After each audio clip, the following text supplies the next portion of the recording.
Hello, today we're going to be looking at the Accsoon AS1 Gimbal.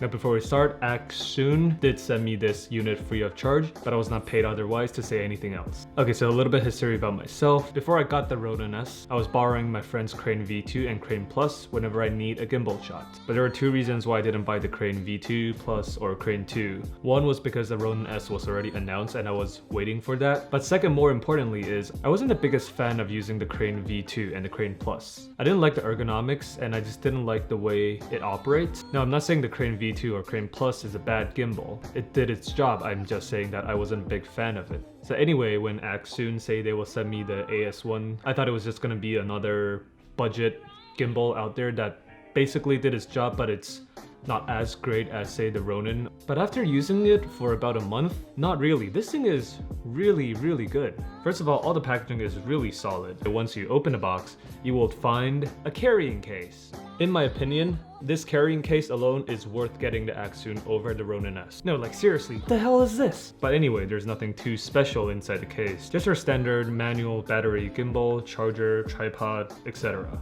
The AS1 does come with its own plate. It is not Manfrotto compatible. And for my particular unit, the tripod feed is super tight. Like almost in a bad way that I have to put extra effort and attention to open and spread the tripod leg. But I've been using this for about a month and it has loosened up since then.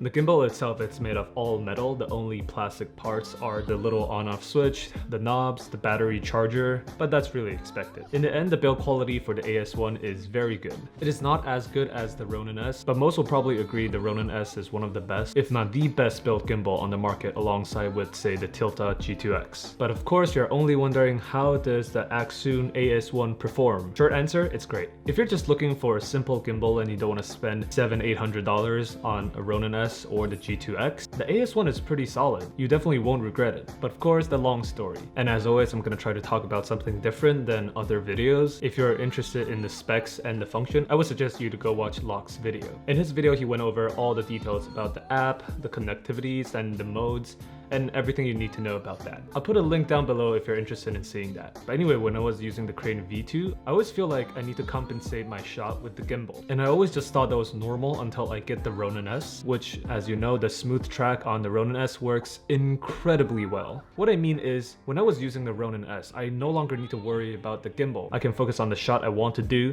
and I know that the Ronin-S can do whatever I want it to do. And I really have to say the same thing about the AS1. It's just so easy to use. In fact, it is so easy to use. In one of the music videos that I did, I handed this exact setup, the AS1 and the G7, to one of my friends who didn't know the existence of a gimbal until I showed him that. He has never seen or used a gimbal ever in his life. I told him the basic mechanics of gimbal, and after 5 minutes, I just let him shoot anything he wants. And here are the results.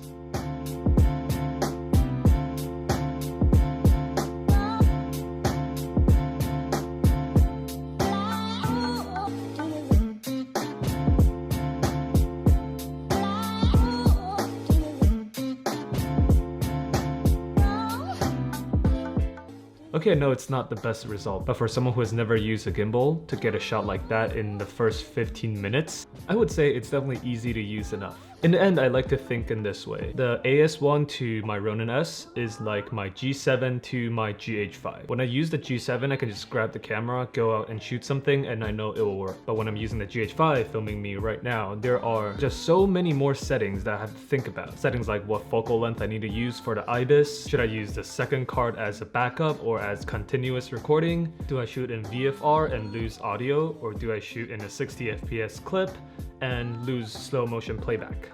And don't get me wrong, it's nice to have all the advanced features on the GH5 over the G7, just like the Ronin over the AS1. But a lot of times you really only need the basic stuff, and all the advanced features just end up slowing you down. And that is not to mention the AS1 has a lot of similar feature as the Ronin-S. Like the Ronin-S, the AS1 has a lowered roll arm so that you can see the screen.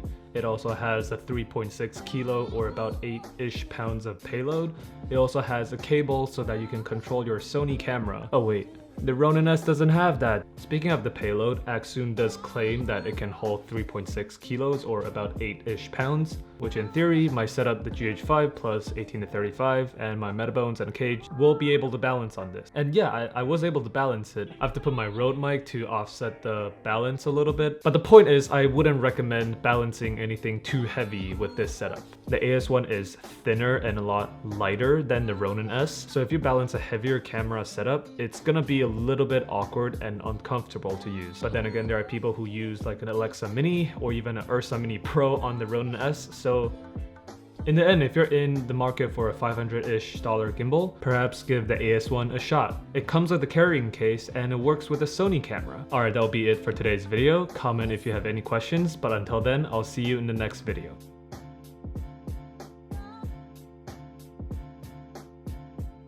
I keep saying Accsoon, it's like Accsoon? I don't know.